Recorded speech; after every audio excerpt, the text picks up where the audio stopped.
sua vida. Essa série está fantástica. Estamos falando sobre o Espírito Santo e mergulhando cada vez mais em Deus. E a ideia é que você realmente saia daqui hoje inundado pela presença dele. Eu gosto de pensar no nosso processo de conhecer o Espírito Santo como entrar em um rio ou entrar em uma represa.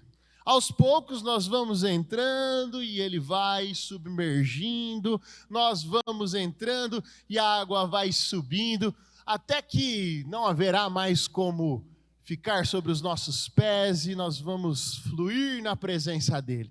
Aliás, a Bíblia, ela nos mostra uma visão ao profeta Ezequiel, onde isso acontece. Deus dá uma visão para ele, onde ele está entrando em um rio.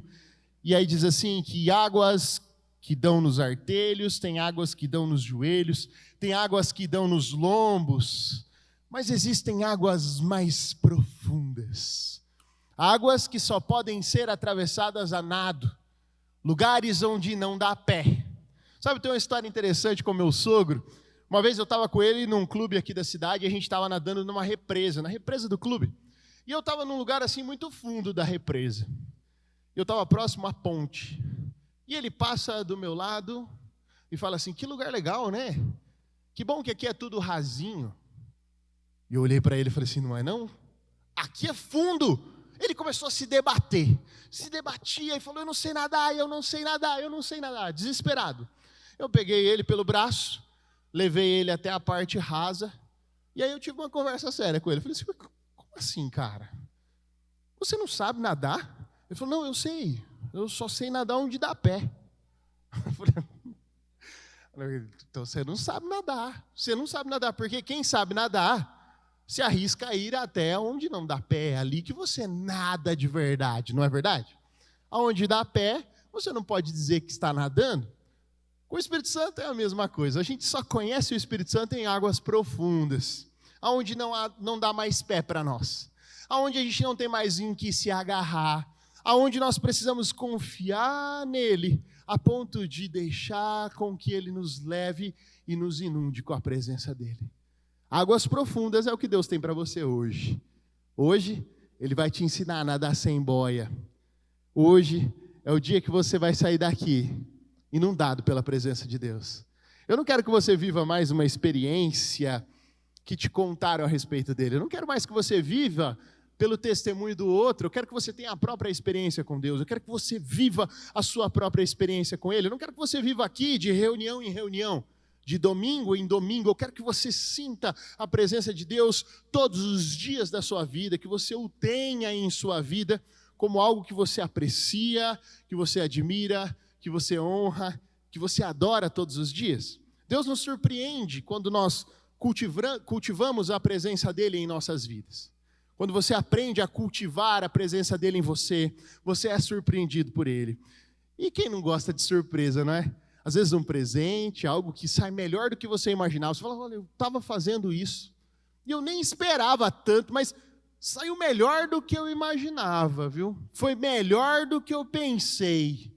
Quem já teve essa experiência aqui? Com coisas da vida. Que dirá com o Espírito Santo? O Espírito Santo quer te surpreender de uma maneira especial. Por isso, o título da mensagem de hoje é Invisível, mas surpreendente. Se você está anotando, você que está online também, nos assistindo aí de vários lugares, você pode interagir no nosso chat agora com o título dessa mensagem, Invisível, mas surpreendente. Sinalize aí de onde você é, coloque aqui, estou falando aqui de tal cidade, de tal estado, de tal país, nós queremos conhecer você. Até para a gente ser surpreendido por Deus, nós precisamos encontrar um caminho para cultivar a presença dEle em nós.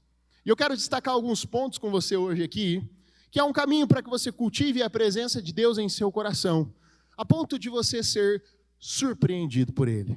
O primeiro ponto dessa mensagem de hoje, para você anotar aí, Ele é importante. Ele é importante. Nós vivemos em um mundo em que nós não damos muita importância a certas coisas, mas nós precisamos entender o quanto Deus é importante para nós, para que nós possamos cultivar a presença dEle em nosso coração. Nós vemos um zelo pela presença de Deus desde os primórdios da humanidade. Lá no tabernáculo, Havia sempre um extremo zelo pela presença de Deus, uma riqueza de detalhes na construção daquele tabernáculo, nos detalhes do templo, e as pessoas elas tinham esse cuidado de fazer tudo como Deus havia ordenado. Havia também no tabernáculo um lugar chamado lugar santíssimo, ou seja, o santo dos santos. O lugar onde um sacerdote entrava e ele tinha uma experiência com o próprio Deus, com a própria presença de Deus naquele lugar. Esse lugar ainda existe, não é mais em um lugar geográfico, mas agora é no seu coração. Existe um lugar santíssimo dentro de você, onde Ele quer se encontrar com você, onde a presença dEle quer habitar, mas você precisa aprender a cultivar isso dentro de você. Nesse lugar, havia a presença manifesta de Deus. O rei Davi, ele entendia o quanto a presença de Deus era importante no meio do povo. Houve um tempo, no reinado de Saul, que a Arca da Aliança foi tirada do meio do povo, ela estava num lugar mais afastado, mas Davi entendia a importância da arca estar no meio do palácio, e ele pensa sobre isso e tem uma ideia, ele fala assim, nós vamos buscar a Arca da Aliança e nós vamos trazer para cá. Sabe, lá no começo, Deus deu uma instrução para Moisés sobre como essa arca, que representava a presença do próprio Deus, deveria ser transportada. Essa arca, ela não deveria ser transportada de qualquer forma, havia uma forma correta, um método para transportá-la, e ela deveria ser transportada dessa forma. Mas eles tiveram uma brilhante ideia e decidiram levar a arca em carros de boi. Mas essa arca ela não era para ser transportada em carros. Havia uma estrutura nessa arca, com 2 varas e argolas, porque ela deveria ser transportada nos ombros. Pessoas deveriam carregar a arca. Mas eles tiveram a ideia de carregar em carro de boi. Talvez você também teria essa ideia. Talvez você pensasse assim, nossa, esse objeto é tão precioso, não é tão valioso, e também muito pesado. Por que nós vamos carregar isso no ombro? Vamos levar num carro de boi. É mais seguro, é mais prático, é mais fácil e é mais rápido também. Porém, não era assim que Deus havia ordenado que eles carregassem a arca. Eu quero ler um texto com você que está em Êxodo capítulo 25, no versículo 10 ao 15, diz assim, faça uma arca de madeira de acácia com 1,10 m de comprimento, 70 centímetros de largura e 70 centímetros de altura. Revista de ouro puro, por dentro e por fora, e faça uma moldura de ouro ao seu redor. Mande fundir 4 argolas de ouro para ela, e prenda-as em seus 4 pés, com 2 argolas de um lado e 2 argolas do outro. Depois faça varas de madeira de acácia, revistas de ouro, e coloque-as nas argolas laterais da arca, para que ela possa ser carregada. Como é que ela tinha que ser transportada? Carregada. As varas permanecerão nas argolas da arca e não devem ser retiradas. Por quê? Para que todas as pessoas que olhassem para aquela arca, elas entendessem que ela não deveria ser transportada de qualquer forma, mas aquele sistema ali das varas e das argolas iria mostrar para qualquer um que visse que ela deveria ser carregada. Tudo o que nós vemos de orientação na palavra de Deus no Antigo Testamento, todos os detalhes do tabernáculo, da forma como era feita cada cerimonial, deveria ser feita exatamente como Deus ordenou. Por quê? Porque tudo aquilo teria um significado no futuro. Tudo aquilo estava apontando para o que Jesus faria na cruz. Todos os utensílios, todos os objetos do templo, cada estrutura, a forma como eles faziam aquelas coisas, tudo isso estava sinalizando para o que Jesus faria na cruz. Havia um significado.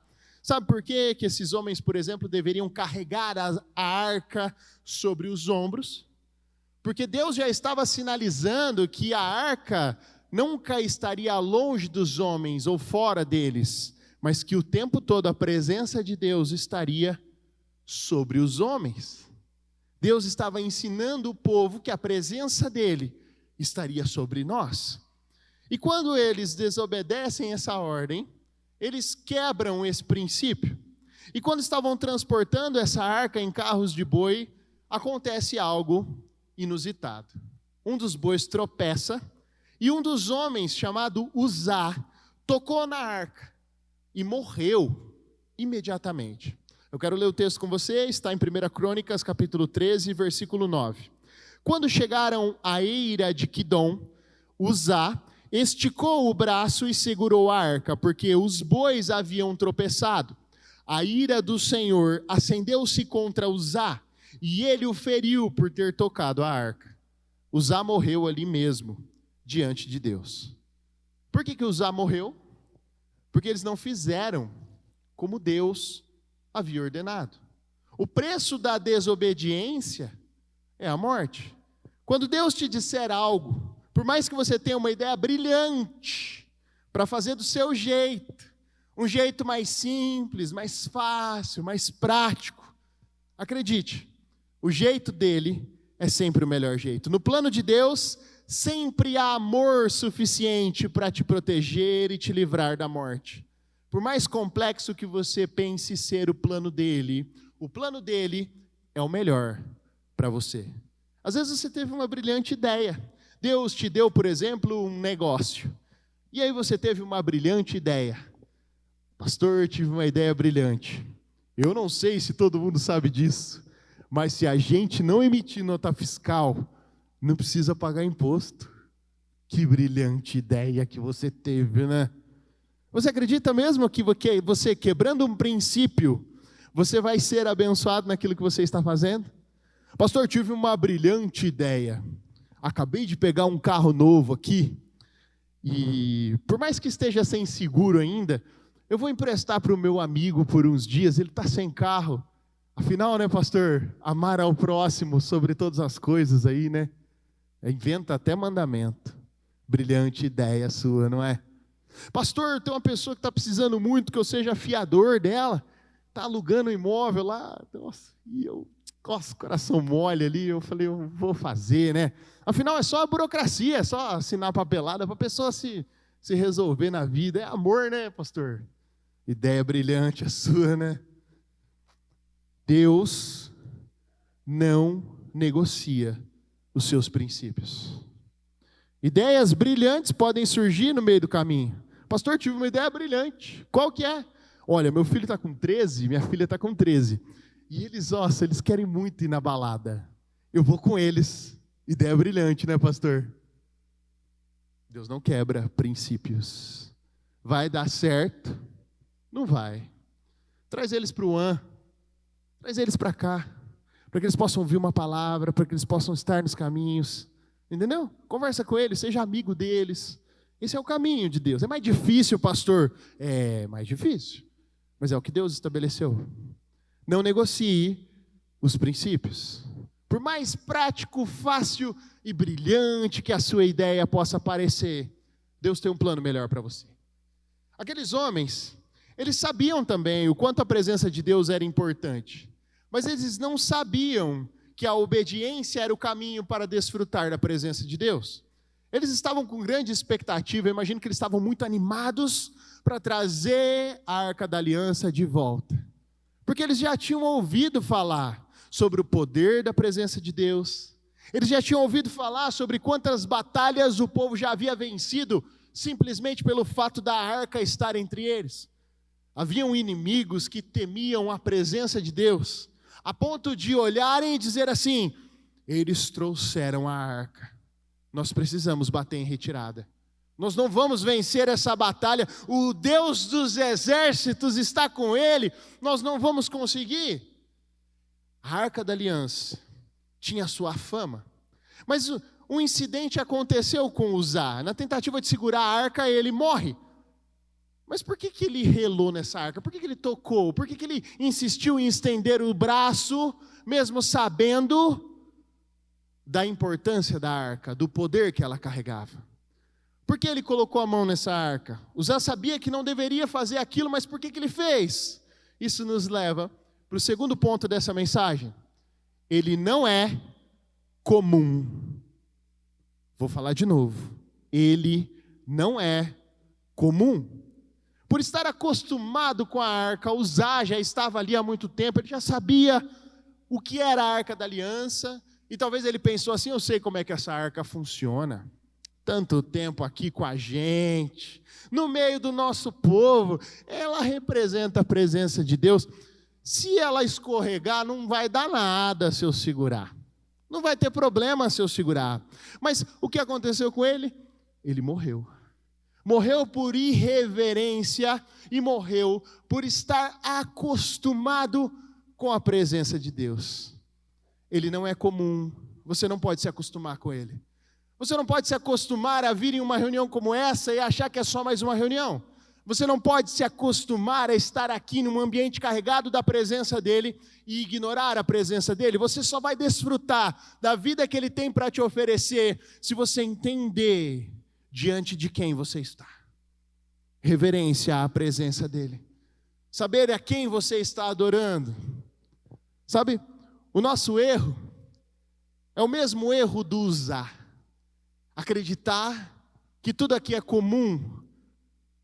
Essa igreja não é comum, essa reunião não é algo comum, algo espiritual está acontecendo aqui. A presença de Deus está aqui. Se você tratar esse ambiente com naturalidade, você não vai colher fruto algum deste ambiente no reino espiritual. Você não vai desfrutar da presença dele, vai ser só mais uma reunião. Isso pode te levar a uma morte espiritual, assim como aconteceu com Uzá.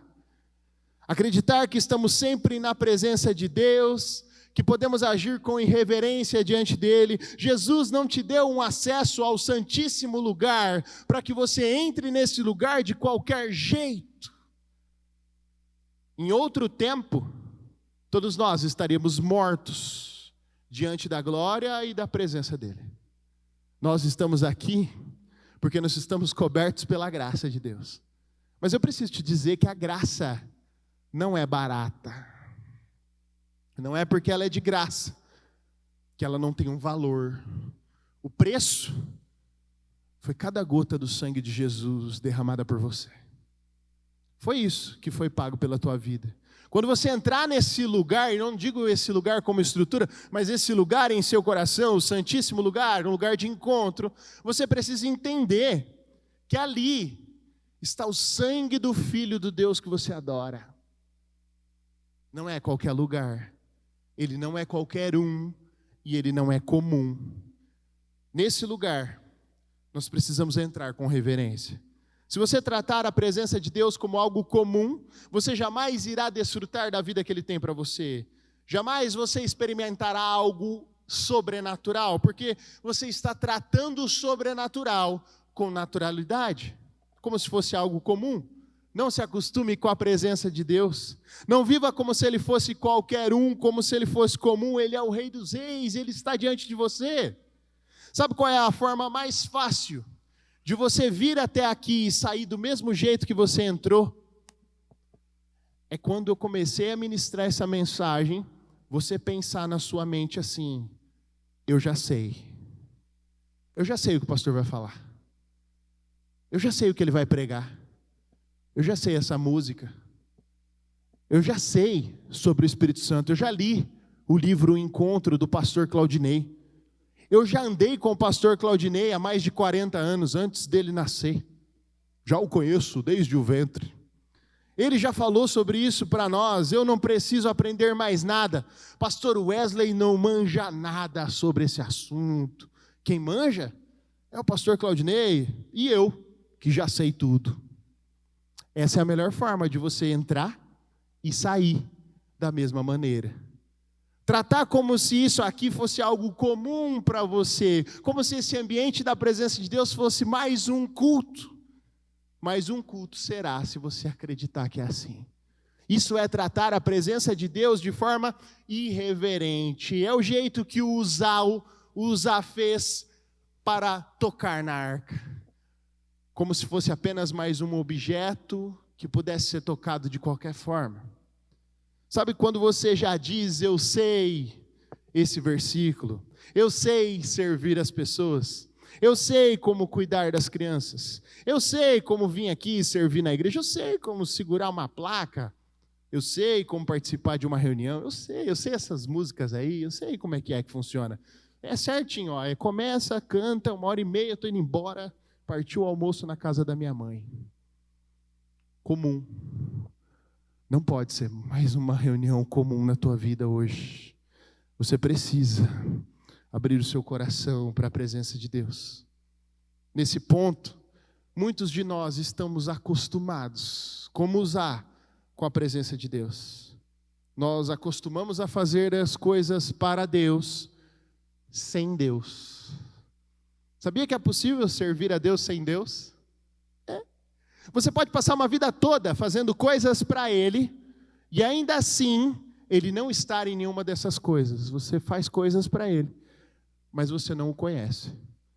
São essas pessoas que a palavra de Deus diz que no último dia poderão chegar e dizer assim: olha, nós pregamos em teu nome, nós profetizamos, nós expulsamos demônios, nós curamos enfermos, nós fizemos de tudo. E Jesus virá e dizer assim: ó, eu não conheço você não, hein? Você é uma pessoa que eu nunca vi na minha vida. Pode acontecer? Porque o que te faz conhecido é o relacionamento, não é o trabalho que você está fazendo para Ele.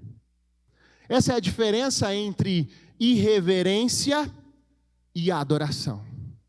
Viver em adoração, por exemplo, é viver cheio do Espírito Santo.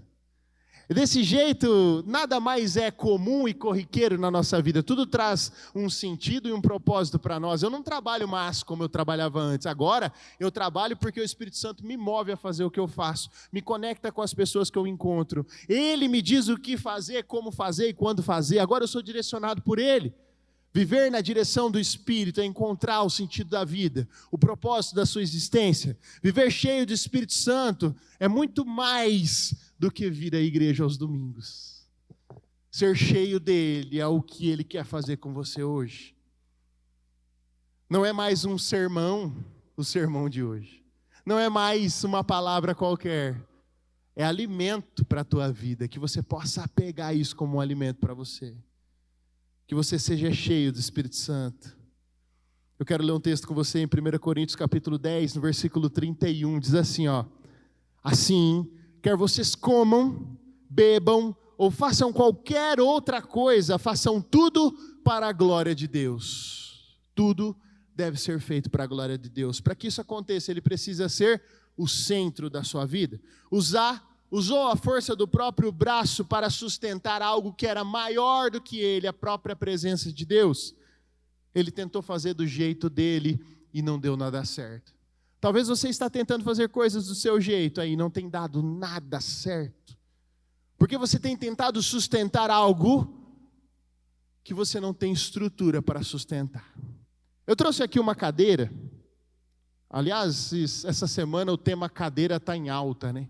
Então eu aproveitei e trouxe. Mas eu que lancei, semana passada eu já tinha trazido uma cadeira, antes de lançarem cadeiras na internet. Essa cadeira, eu trouxe aqui para ilustrar para você o que aconteceu com o Zá quando ele tentou segurar a arca.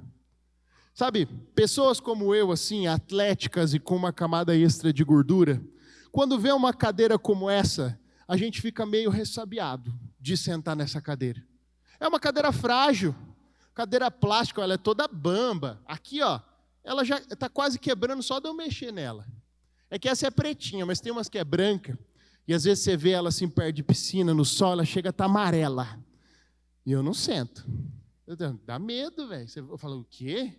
Vou sentar nessa cadeira aí, essa cadeira vai me trair, ela vai quebrar as pernas dela. Eu não sento. Por quê? Porque eu sei que a estrutura é frágil demais para que eu possa sentar nela, então tem que tomar todo um cuidado. O Zá não tinha estrutura para receber o peso da glória de Deus. Por isso que ele morreu. Naquela hora, ele não entendeu o princípio, ele não sabia, ele não tinha reverência suficiente, não tinha um revestimento da glória de Deus para poder suportar o que a glória de Deus representava. Ele era frágil demais para algo que ele não poderia sustentar. Talvez você está em pedaços, porque você tem feito coisas pelo seu próprio braço. Quebrada você está, porque você não está conseguindo sustentar as coisas com a força do seu próprio braço. Você é a cadeira. A presença de Deus é o peso, a sua estrutura não foi feita para suportá-lo. Como é que a gente resolve isso, pastor, então? Se a gente não foi feito para suportar a presença de Deus, Ele quer morar na gente, como é que funciona? Eu quero falar com você a respeito da estrutura da Arca da Aliança. Lembra que eu falei para você que tudo no Velho Testamento é um sinal apontando para o que ia acontecer no futuro? Por isso que eles deveriam obedecer fielmente às instruções de como construir cada objeto. Olha só, a Arca da Aliança era feita de madeira de acácia.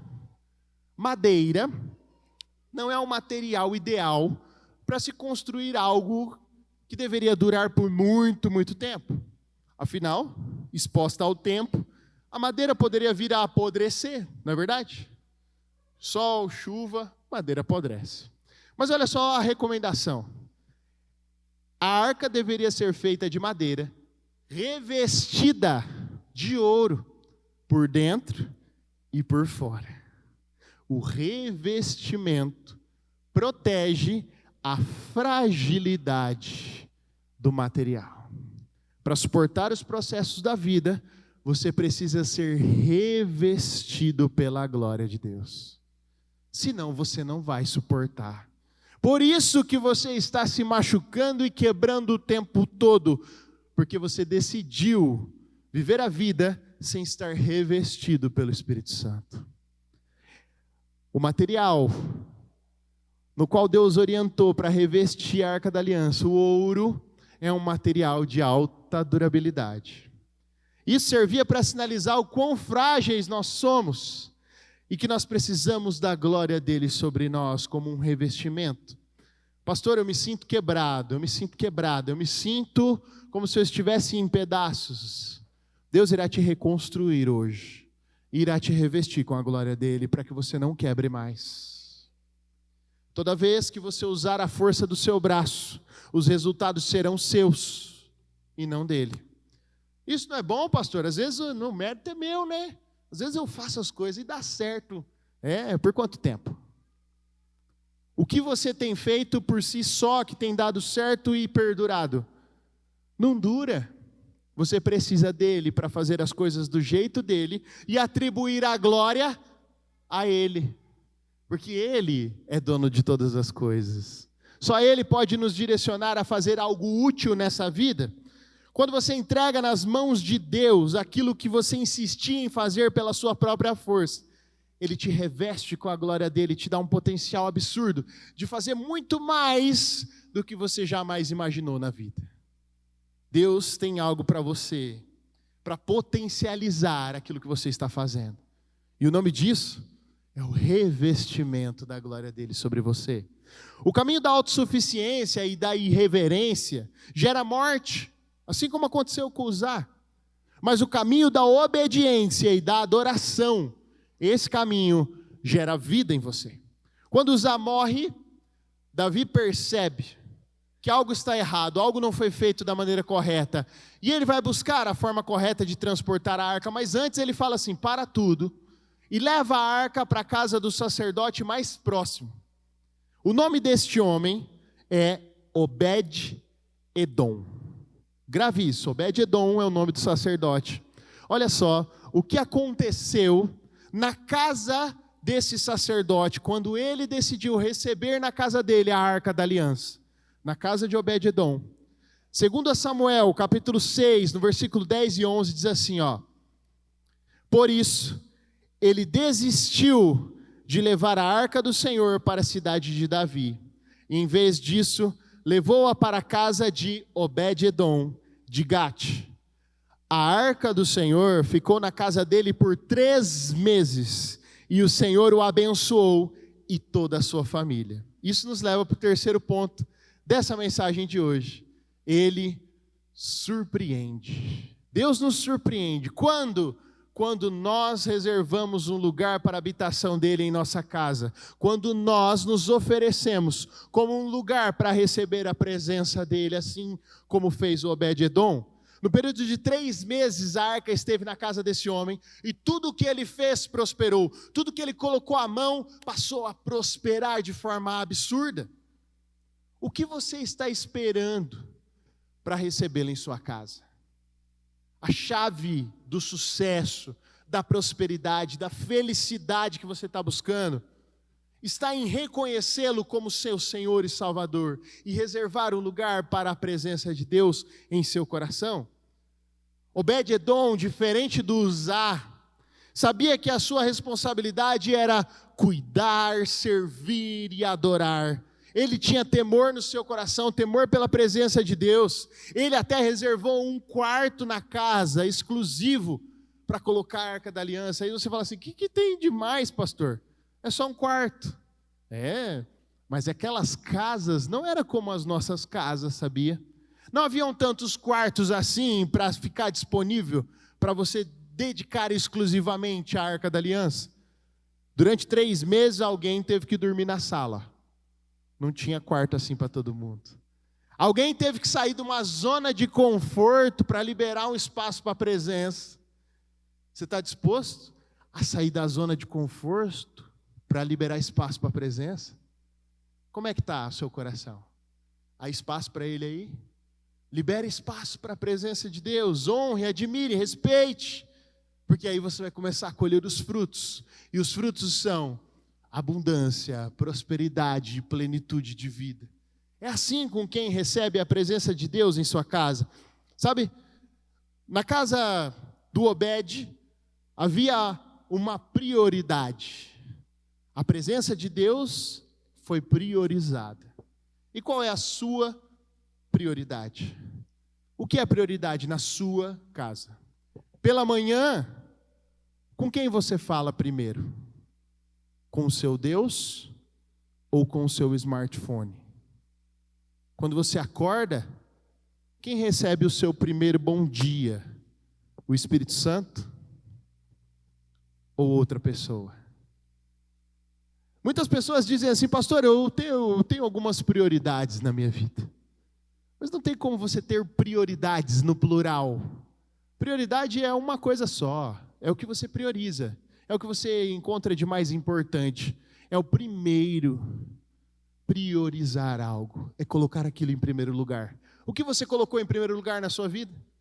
Não, pastor, tem muita coisa acontecendo e as minhas prioridades vão mudando. Então você está num caminho de morte igual de Uzá. Porque Deus precisa ser o centro, a prioridade de todas as coisas. E tudo deve orbitar em torno dele. Ele deve ser o regente de todas as áreas da sua vida. Finanças, relacionamentos, seu casamento, a sua carreira, tudo deve orbitar em torno de Jesus no centro. Só existe um lugar para um rei em sua vida. Quem você tem colocado nesse trono? Sabe, quando você o prioriza, algo acontece. Como aconteceu na casa do Obed-edom. As coisas começam a mudar, as coisas começam a ficar melhores, mais leves, a responsabilidade começa a diminuir, a pressão diminui sobre você, porque agora não é mais a sua estrutura que está suportando todas as coisas, mas é um revestimento de glória que está sobre você. Tudo muda quando você entende isso. As pessoas começam a perguntar, mas o seu casamento não era ruim? O que está acontecendo? Melhorou aí? Você está conseguindo se relacionar com o seu cônjuge de novo? Nós voltamos, nós estamos bem. Mas os seus filhos, eles eram tão assim, perdidos na vida, e agora eles estão até querendo ir no O que está acontecendo? É porque agora Deus está no centro. Mas as suas finanças eram uma bagunça, oficiais de justiça a todo tempo batendo na sua porta, e agora você está bem, a sua empresa começou a decolar novamente, o que está acontecendo? É Jesus no centro. Essas coisas não estão mais sobre a minha estrutura frágil, mas agora elas estão sobre o revestimento da glória em minha vida. Tudo mudou, agora eu posso suportar, porque Ele é o centro de tudo que eu faço. Ele é a razão de tudo, Ele trouxe sentido para a minha existência. Sabe, quando Davi soube o que estava acontecendo na casa do Obed-edom, porque a notícia correu, aquele homem estava prosperando, as coisas estavam indo muito bem para ele. Isso chegou aos ouvidos do rei. Quando Davi soube o que acontecia lá na casa dele, ele pediu para buscar a arca. Falou, não, a presença, a arca de Deus deve estar aqui no palácio, para que todo o reino seja abençoado. Sabe o que o Obed-Edom fez? Ele falou assim, eu vou também. Se o rei mandou buscar a arca, eu vou com ela. Porque agora eu descobri que aonde a presença de Deus está, a proteção, refúgio, abrigo, prosperidade, para mim e para minha família, eu quero ir junto. Eu não quero mais viver a minha vida como eu vivia antes. Eu não quero mais usar a presença de Deus por 3 meses. Ele poderia falar assim, tudo bem, olha que legal, 3 meses de bênção foi bom para mim, ok, que a presença de Deus pode ir embora agora, vamos comer o que a gente plantou e ok. Quantas vezes você buscou uma bênção e aí você se afastou do caminho e as coisas pioraram de novo, você não entendia, né? Você precisa se mover junto com a presença dele. Aonde ele estiver, você precisa caminhar junto. Você precisa entender qual é o movimento do Espírito para que você possa estar junto com ele onde ele estiver. Não caminhe sem ele nunca mais na sua vida, para que você possa estar sobre a graça e a proteção dele o tempo todo. Primeiro você o busca, ele vem. Depois você não consegue mais viver longe dele. Existem pessoas nas regiões mais longínquas do mundo agora, nesse exato momento, cumprindo um chamado de Deus para a vida delas, pessoas que são missionárias, não é? Que estão em outros lugares, outros países, cumprindo o chamado de Deus para a vida deles, e quem olha não vê sentido nenhum, fala assim, essa pessoa deixou a própria casa, as pessoas, as famílias aqui, e elas foram para o outro lugar do mundo fazer uma missão, falando que Deus as chamou para fazê-lo. Elas estão seguindo a direção do Espírito, guiadas por Ele, pelo chamado de Deus para a vida deles. Pastor, eu devo me inscrever para ser um missionário também? Se você sentir e tiver esse chamado, sim.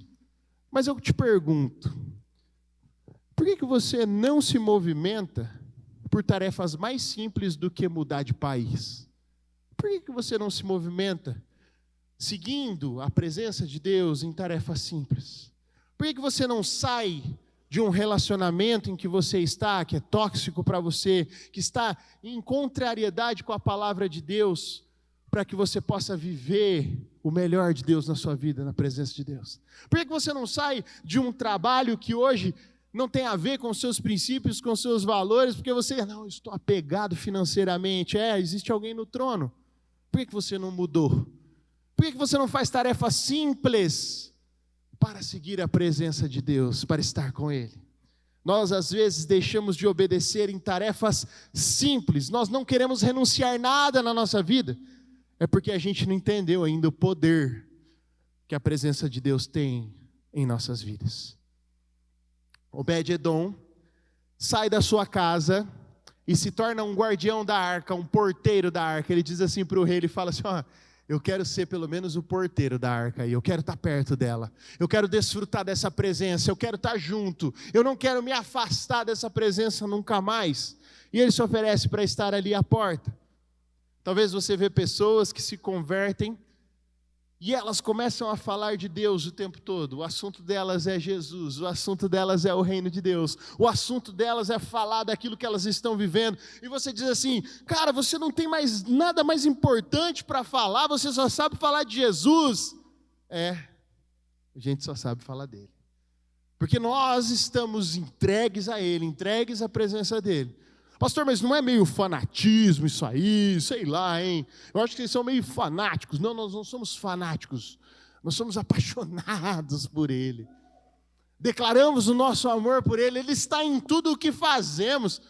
Se a gente está aqui, ou está ali, ou está jogando uma bola, ou está numa praia, ou está curtindo férias em família, nós estamos o tempo todo conectados com Ele, nos movendo por Ele, para Ele, com Ele, o tempo todo. O que fazemos é para Ele. Essa é a chave para você encontrar sentido em tudo que você faz. Às vezes você está desanimado, sem sentido na vida, não vê esperança no que você está fazendo, é porque a presença de Deus não está aí. Quando você se mover com Ele, por Ele, para Ele, tudo fará sentido na sua vida. Usar estava fazendo algo para Deus, certo? Transportando a arca. Obed-edom também estava fazendo algo para Deus. Mas qual que era a diferença entre esses dois? Qual a diferença entre eles? Eles estavam em um mesmo ambiente, mas eles tinham mentalidades diferentes. É igual você aqui nesse auditório. Você está aqui no mesmo ambiente, mas muitos de vocês estão com uma mentalidade como a de Uzá, e outros estão com uma mentalidade como a de Obed-edom. E isso vai influenciar diretamente no seu resultado em estar aqui. Se você estiver aqui com uma mentalidade como a de Uzá, vindo a uma igreja, a uma reunião por vir, fazendo por fazer, para dizer que você está cumprindo uma agenda religiosa, você está destinado à morte. Se você está aqui com uma mentalidade como a de Obed-edom, de adoração, de rendição, de confiança, de zelo, de respeito, de admiração pela presença dele, você está destinado à bênção, à abundância. Você está pronto para viver essa vida que Deus tem para te oferecer? Uzá não valorizou a presença de Deus, ele quis fazer as coisas do jeito dele, por isso ele morreu. Obed-edom, por sua vez, o adorou, honrou, respeitou, valorizou a presença de Deus. Que você possa, a partir de hoje, viver uma vida de adoração. Pastor, mas eu sei o que é adoração. Eu gosto até de cantar bastante. Talvez você confunda a adoração com música, né? Muitas pessoas confundem a adoração com música. Mas eu quero te dizer uma coisa. A música, ela é uma das formas de adorar. Mas a adoração não é música. A adoração é um estilo de vida. Obed-edom não aparece cantando aqui, mas ele adorou. De que forma? Honrando, respeitando e admirando a presença de Deus. Você está preparado para se tornar um adorador?